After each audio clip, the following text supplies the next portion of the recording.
बाजार आज और कल में आप सभी का स्वागत है। मैं हूं स्वाति रायना। बताएंगे आपको इस शो में बाजार का आज का पूरा एक्शन, साथ ही कल के लिए क्या रहे स्ट्रैटेजी और शेयरों में कमाई के शानदार मौके भी। पूछ सकते हैं अपना सवाल हमें लाइव। फोन नंबर नोट कर लीजिए 02223001634 या फिर आप हमें 02223001635 पर भी कॉल करके अपना सवाल पूछ सकते हैं। इसके अलावा फेसबुक पर @ZBusiness ऑनलाइन, ट्विटर पर @ZBusiness अपने सवाल भेजे #बाजार आज और कल लिखकर। आपकी कल की तैयारी कराएंगे जी बिजनेस के मैनेजिंग एडिटर अनिल सिंघवी, साथ ही एक और खास मेहमान। परिचय करा दे, आनंद राठी सिक्योरिटीज के सिद्धार्थ सिडानी हमारे साथ है। सिद्धार्थ का स्वागत करते हैं और सबसे पहले बाजार के आज के कारोबार पर एक नजर डाल लेते हैं। तो आज बाजार उतार चढ़ाव के साथ कारोबार करते देखा गया। अंत में हमने देखा सेंसेक्स और निफ्टी सपाट बंद हुए। सेंसेक्स 10 अंक फिसलकर 60,105 के लेवल पर बंद हुआ, जबकि निफ्टी 18 अंक गिरकर 18,000 के नीचे जाकर हुआ आज क्लोज। हालांकि बैंक निफ्टी 218 अंक की बढ़ोतरी दिखा गया, 42,232 के लेवल पर आज हुआ बंद।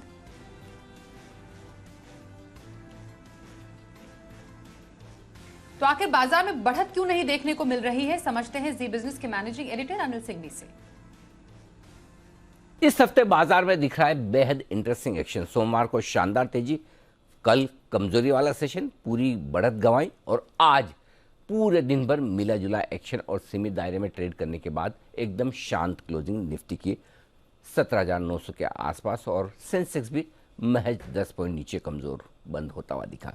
17,900 के आसपास ही पूरा दिन भर का एक्शन रहा। नीचे की तरफ 17,900 से 75 पॉइंट नीचे आए 17,825 पर, ऊपर 17,900 के 75 पॉइंट ऊपर 17,975 तक गए, यानी कि 150 पॉइंट की रेंज में दिन भर निफ्टी ने उतार चढ़ाव के बीच दिखाया कारोबार। हाँ, बैंक निफ्टी थोड़ा सा बेहतर था, लेकिन बैंक निफ्टी का भी जो मिडिल पॉइंट है 42,000, उससे 300 पॉइंट इधर 300 पॉइंट उधर की रेंज रही। नीचे की तरफ 41,700 के आसपास सपोर्ट लिया तो ऊपर 42,300 के आसपास की रुकावट। तो अच्छी बात यह रही कि बैंक निफ्टी जो थोड़ा ओवरसोल्ड था उसने बेहतर रिकवरी दिखाई और 42,200 के ऊपर बंद होने में कामयाब रहा, तो वहाँ थोड़ी सी क्लोजिंग बेहतर होती दिखी। बाकी सेक्टर स्पेसिफिक और स्टॉक स्पेसिफिक एक्शन जरूर था, लेकिन ओवरऑल बाजार दिशा दशा की तलाश में है। कोई खास मूव तेजी या मंदी की तरफ नहीं बन पा रहा। सपोर्ट लेवल के आसपास जो कि 17,800 के आसपास है, वहाँ पर आते हैं खरीदारी आ जाती है। ऊपर में 18,100 की रेंज में आते हैं, वहाँ प्रॉफिट बुकिंग आ जाती है। बैंक निफ्टी का भी वही हाल है, 41,700 800 के आसपास आते हैं, खरीदारी आ जाती है और 42,300 42,500 की रेंज में आते हैं, तो वहाँ पर प्रॉफिट बुकिंग आती दिखती है। अब इस डायरेक्शन से बाहर निकलने का इंतजार है, लेकिन ओवरऑल आप कह सकते हैं कि बाजार उतार चढ़ाव के बीच सीमित दायरे में वक्त बिताते हुए नजर आ रहे हैं। कुछ फैक्टर्स अच्छे हैं, ग्लोबल मार्केट से थोड़ा सपोर्ट ठीक ठाक है, हल्के बाजार हैं, इस वजह से गिर नहीं रहे, लेकिन लगातार एफआईएस की बिकवाली ऊपरी स्तरों पर बाजारों को टिकने नहीं दे रही है। तो दोनों तरह के संकेतों के बीच में उतार चढ़ाव भरे बाजार, वैसा ही ट्रेडिंग सेशन आज भी। आनंद राठी सिक्योरिटीज के सिद्धार्थ सिडानी के पास अब सीधे चलते हैं। सिद्धार्थ, क्या बाजार के लेवल्स एक्सपेक्ट करें? आज तो अच्छी गिरावट हमें देख रही बाजार को। अब आने वाले बाकी दिनों के लिए क्या आपका व्यू रहेगा? देखिए, बाजार बहुत सुस्त है और एक बहुत सख्त दायरे में ही काम कर रही है, तो ये वॉलेटिलिटी बरकरार रहेगी क्योंकि हमारे सामने बहुत बड़ा इवेंट है, डोमेस्टिक इवेंट है, वो है बजट। तो यूनियन बजट के पहले ऐसा ही शांत सा माहौल रह सकता है। उसके साथ ही साथ अगर ग्लोबल मार्केट्स की बात करें तो ब्याज दर की बढ़ोतरी, सीपीआई, इन्फ्लेशन, ये सब कुछ देखते हुए बाजार काफी मूडी हो चुका है, ऊपर नीचे किए जा रहा है। तो ये सिचुएशन में बाजार ऐसा ही रह सकता है। स्टॉक स्पेसिफिक आपको एक्शन जरूर मिल सकते हैं।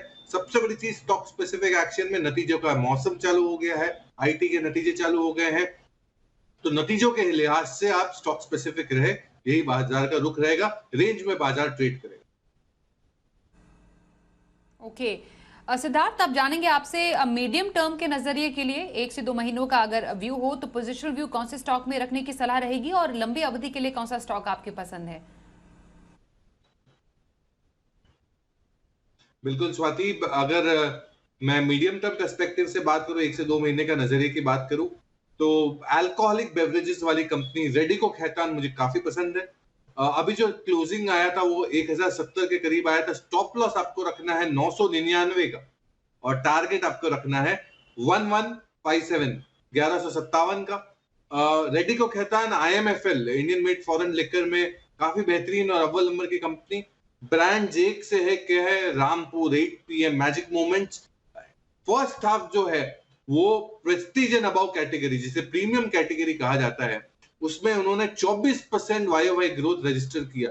डिमांड स्टेडी है, 15% आय में बढ़ोतरी दे सकती है और प्रीमियम सेगमेंट में बहुत जोरदार ग्रोथ आएगा। अगर मैं कोई ब्रांड की बात करूं तो रामपुर में जो मैनेजमेंट एक्सपेक्ट कर रही है 3x यहां से वॉल्यूम बढ़ सकते हैं। तो सोचिए, Prestige and above premium category दमदार हो सकता है 1157 के टारगेट के लिए। लंबे अवधि के लिए अगर आपको कोई स्टॉक चुनना हो तो उसके लिए आपको auto ancillary company Exide industries पे ध्यान देना चाहिए। एक्साइड इंडस्ट्रीज जैसे आप जानते हैं बैटरीज बनाती है, बैटरीज की स्टोरेज में है, मैन्युफैक्चरिंग और बैटरी स्टोरेज में दमदार कंपनी, ओईएम सप्लायर है। Q2 के जो ग्रॉस मार्जिन थे वो भी बढ़े थे। कंपनी ने अपने दाम भी बढ़ाए हैं बाजार में, तो ये इससे भी फायदा मिलेगा। रिप्लेसमेंट मार्केट में भी डिमांड अब जोरदार है क्योंकि मॉनसून के बाद रिप्लेसमेंट मार्केट अच्छा रहता है। 14% आय में बढ़ोतरी, आप ग्रोथ देख सकते हैं CAGR बेसिस में आने वाले 1 से 2 सालों में। और 6000 करोड़ का लिथियम आयन बैटरी का प्लांट आ रहा है कर्नाटका में। तो एक्साइड इंडस्ट्रीज मुझे काफी बेहतरीन लग रहा है। 183 का क्लोजिंग होगा। आपको लंबे समय के लिए इसमें निवेश करना है। टारगेट आपको रखना है 218 218 का। तो सिद्धार्थ सिडाने की 2 पसंद, पोजिशनल बाय रैडिको खेतान में करने की सलाह और लॉन्ग टर्म का नजरिया एक्साइड इंडस्ट्रीज में रखने की सलाह है उनकी। आइए अब कुछ दर्शकों से बात करते हैं और जानते हैं उनके सवाल। थाने से अजय जी हमारे साथ है। अजय जी नमस्कार, स्वागत करते हैं। बताइए कौन से स्टॉक पर पूछेंगे सवाल? तो सबको नए साल की शुभकामनाएं और विशेष करके अनिल जी को मेरी तरफ से शुभकामनाएं दीजिएगा। मैंने बहुत बार कॉन्टेक्ट किया तो मिल नहीं पाए मुझे, मैं भी कॉन्टेक्ट नहीं कर पाया। पहला मेरा सवाल है ग्रोवर, हम पहुंचा देंगे आपकी शुभकामनाएं। ग्रोवर विल मेरे पास 8000 शेयर है, 8 दिन में मैंने दिया था 2010-11 में। और दूसरा शेयर है RCF, मैंने 57 में 3500 शेयर लिए हैं लॉन्ग टर्म पे। Okay, Grover and wheel and RCF आपके पास 2 शेयर हैं जिस पर आप राय लेना चाह रहे हैं। ओके, जरा पहले दोनों स्टॉक्स का जरा एक बार चार्ट फिर से पुल अप कीजिए। RCF में 2 लाख का मुनाफा अजय जी को हो रहा है। 57 की खरीद थी उनकी अपने स्टॉक्स में। 5 रुपए में उन्होंने खरीदा था ग्रोवर एंड व्हील। अजय जी कब की खरीद है आपकी ये? 2010-11 की। 2010-11। हाँ। सिद्धार्थ आप होपफुली देख पा रहे हैं क्या फॉर्च्यून इन्होंने अपने लिए क्रिएट किया है दोनों ही स्टॉक्स में, और कब तक रखने का आपका इरादा है अजय जी इन दोनों स्टॉक्स को? सिद्धार्थ आप होपफुली देख पा रहे हैं। ओके ओके, बने रहना चाहते हैं। Siddharth over to you. देखिए अजय जी को नए साल की बहुत बहुत शुभकामनाएं सबसे पहले, और शुभकामनाएं खाली नए साल की नहीं, स्टॉक ढूंढने की भी। ग्रोवर वैगर बन चुका है उनके लिए और उनको डेफिनेटली बने रहना चाहिए। कांदीवली में जो ग्रोवर्स मॉल है यही कंपनी की है, तो ओवरऑल पर्सपेक्टिव से देखिए ये बिजनेस तो ठीक है, बट सबसे बड़ी चीज कि इन्होंने मल्टीबैगर ढूंढा है, तो इस पे आपको ट्रेलिंग स्टॉप लॉस लगा के बने रहना है, छोड़ना नहीं है। RCF बेहतरीन फर्टिलाइजर कंपनी, तो इस पे भी बने रह सकते हैं क्योंकि सबसे बड़ी चीज आपके सामने जो इवेंट है बजट का, बजट में फर्टिलाइजर से लगते काफी सारी खबरें और न्यूज आ सकती है, प्रावधान आ सकते हैं बजट में, तो आपको बने रहना चाहिए दोनों ही कंपनियों में 6 से 12 महीने के पर्सपेक्टिव से। जी, तो आपके लिए यही सलाह, दोनों ही स्टॉक में बने रहिए, बम्पर मुनाफा आपको है, उसके लिए बहुत बहुत शुभकामनाएं अजय जी। ओके, अगले कॉलर से बात करते हैं। योगेश इस वक्त हमारे साथ हैं। योगेश जी स्वागत करते हैं, बताइए कौन से स्टॉक पर सवाल है आपका? मैडम मैंने टाटा स्टील लिया है 106 में 330 क्वांटिटी है मेरा। कब तक रखना चाहते हैं? नेक्स्ट 3 to 4 मंथ के। 3 से 4 महीने का नजरिया टाटा स्टील पर, जिसमें इनमें कुछ मुनाफा इन्हें हो रहा है। 106 की खरीद है 330 शेयर पर। क्या राय देंगे सिद्धार्थ इन्हें? देखिए योगेश जी को यही राय दूंगा कि टाटा स्टील में बिल्कुल बने रहना चाहिए। रुझान अब बेहतर होते जा रहा है पूरे ही स्टील और मेटल स्पेस के लिए। चाइना ओपन अप हो रही है, इसका फायदा, साथ ही साथ लिक्विडिटी का थोड़ा सा फायदा। टाटा स्टील डेफिनेटली हमारे रेडार लिस्ट में है। हमारा जो इस पे टारगेट और लक्ष्य है वो है 145 का। आपको एक साल का पर्सपेक्टिव रखना चाहिए और बने रहना चाहिए टाटा स्टील में। और टाटा स्टील एक्सपेंशन भी करेगी, सबसे बड़ी स्टील की कंपनी, और रियलाइजेशंस भी काफी बेहतर है। तो टाटा स्टील पे बिल्कुल मजबूती से बने रहना है। ओके, तो टाटा स्टील बने रहें, यही है आपके लिए राय हमारे आज के एक्सपर्ट की तरफ से। आइए अब एक सवाल व्हाट्सएप से लेते हैं। दिल्ली से शहबाज सवाल पूछ रहे हैं, इनके पास दो स्टॉक है, टीटीएमएल और बायोकॉन। टीटीएमएल में 107 शेयर, खरीद इनकी 182 की है। एक साल पहले इन्होंने खरीदा था टीटीएमएल का ये शेयर, जिसपे 10,000 का ये नुकसान झेल रहे हैं। तो वहीं बायोकॉन में 25 शेयर इनके पास है और खरीद इनकी 403 है। ये लगभग 6 महीने पहले इनकी खरीद थी। इस पर भी लगभग आधा ही स्टॉक आ चुका है दाम के हिसाब से, और नुकसान इस पर भी है। क्या राय रहेगी टीटीएमएल और बायोकॉन पर आपकी, सिद्धार्थ? क्या करना चाहिए इन्हें अब? देखिए, मुझे दोनों ही कंपनियां थोड़ी कमजोर दिख रही है, शाहबाज जीब, और ये दोनों ही कंपनियों से आपको नुकसान भी है। तो मैं आपको यही सलाह दूंगा, इतना बड़ा नुकसान नहीं झेलते हुए सेल ऑन राइज, उछाल पे बेचे, इसी की सलाह दूंगा। अगर कहीं भी आपको ये दोनों कंपनियों पे उछाल मिलता है, निकल जाए, क्योंकि बायोकॉन में भी कोई ज्यादा स्ट्रेंथ नहीं दिख रही है फार्मा स्पेस में, ना कि टीटीएमएल में। दोनों पे ही निकल जाए। अब आप खरीदे क्या? खरीदेंगे आप भारती एयरटेल टेलीकॉम स्पेस से, और बायोकॉन के बदले आप खरीद लीजिए, अगर सेम स्पेस में देखना हो तो डिवीज लैब मुझे अच्छा लगता है। तो ये दोनों ही कंपनियां उछाल पे निकले और ये दो कंपनियों पे आप निवेश कर सकते हैं। ओके, तो आपके लिए राय आई टीटीएमएल और बायोकॉन के लिए, जिसपे आप दोनों में निकल सकते हैं। डीवीज लैब और भारती एयरटेल में खरीदारी के मौके आपके लिए खुल सकते हैं, इस पर ध्यान दीजिएगा। असम से संदीप जी हमारे साथ हैं। संदीप जी, स्वागत करते, बताइए कौन से स्टॉक पर सवाल है आपका? मैडम, मेरे पास डिलीवरी का 20 शेयर है, 353 का लिया हुआ है। तो अभी मैं क्या होल्ड करूं या निकाल जाऊं यहाँ से? ओके, डिलीवरी में इनको फिलहाल नुकसान झेलना पड़ रहा है। क्या करेंगे अभी इस स्टॉक में? क्या राय रहेगी आपकी, सिद्धार्थ? देखिए, नए जमाने का बिजनेस है, प्लेटफॉर्म बिजनेस है, इस पे ये डिलीवरी का काम करती है, बहुत सारे बड़े टाइप्स है, बट मुनाफा नहीं बना पा रही है, तो हम पॉजिटिव नहीं है। इस पे आपको थोड़ा बहुत हल्का फुल्का नुकसान है, निकल जाए। दूसरी कंपनियों पे आप देखें, ध्यान दें। अगर लेना चाहे तो पोजिशनल पर्सपेक्टिव से रेडी को खैतान, लंबे समय के लिए एक्साइड जो मैंने अभी बताया, डिलीवरी से निकल जाने की सलाह। डिलीवरी से निकल जाने की सलाह आपके लिए आ रही है हमारे आज के एक्सपर्ट की ओर से। रेडी को खैतान ये एक ऐसा काउंटर है जहां पर आप खरीदारी के मौके तलाश सकते हैं। जबलपुर से वंदना हमारे साथ है। वंदना जी, स्वागत करते हैं, बताइए कौन से स्टॉक पर पूछना है सवाल आपको?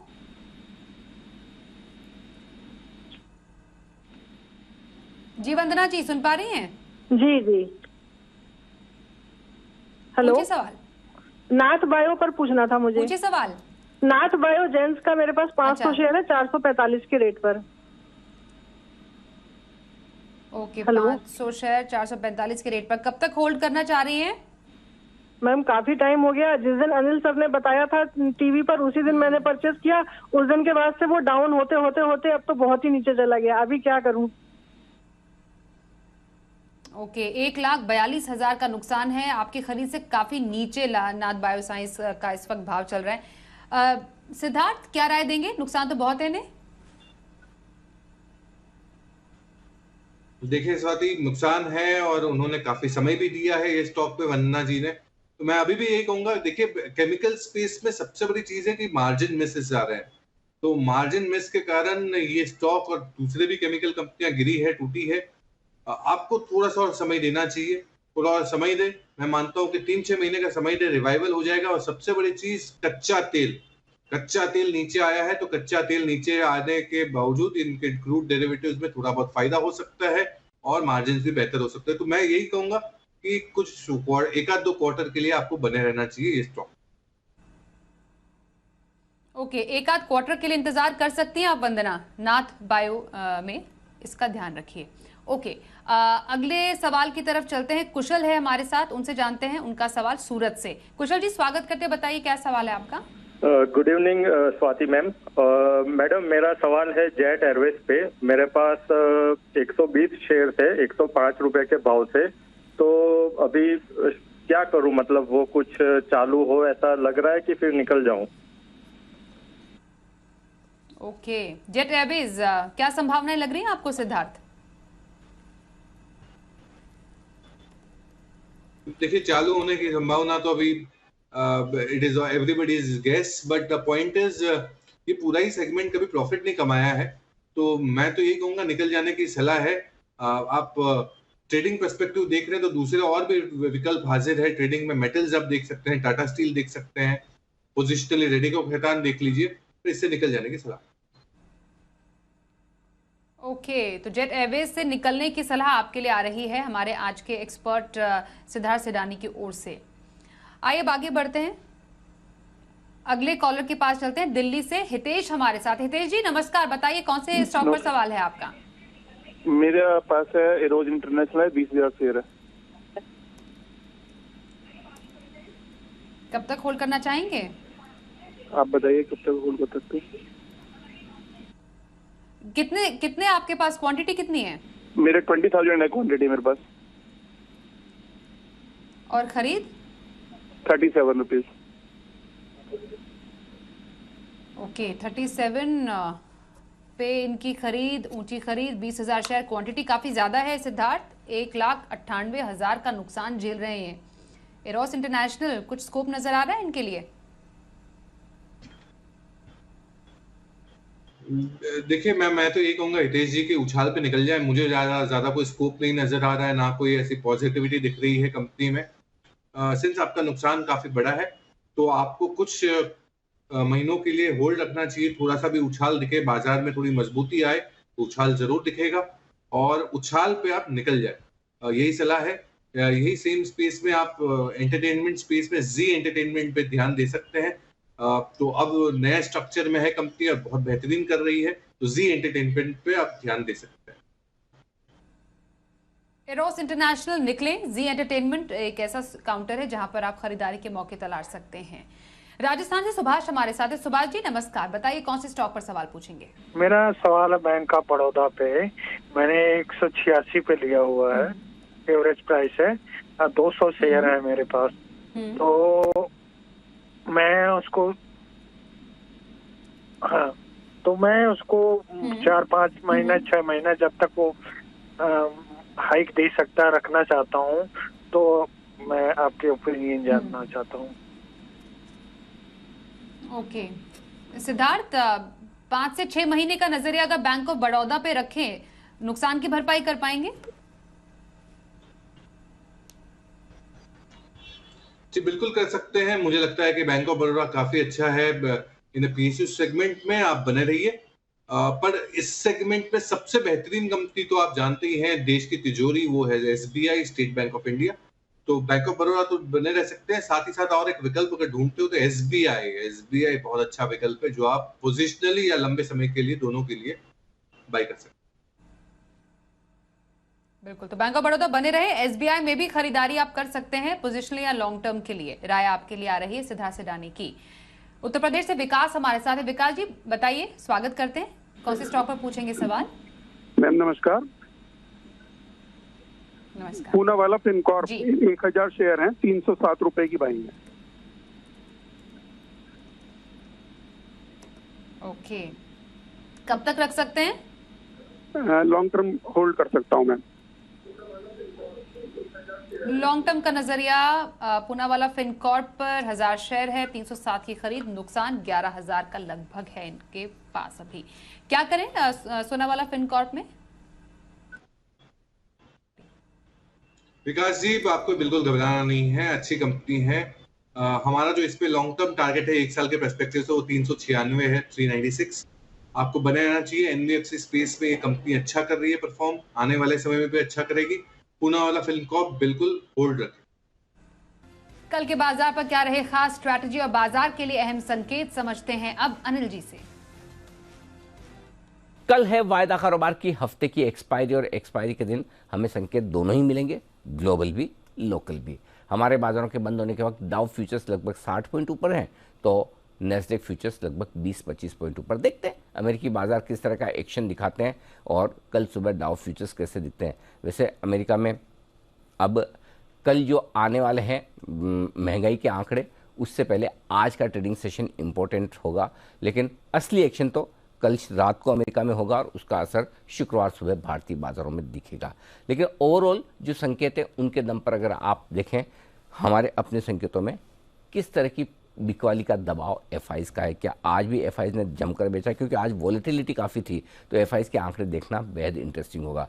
जहाँ तक रेंज का सवाल है 17,775 17,825 आपके लिए करेगा सपोर्ट का काम, ऊपरी स्तरों पर 18,000 18,100 रुकावट की जगह है।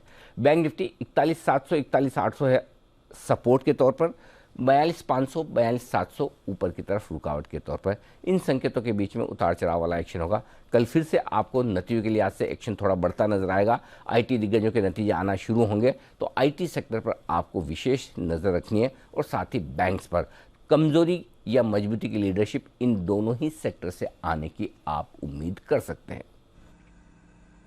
आइए अब देखते हैं कल की ऑप्शन स्ट्रैटेजी।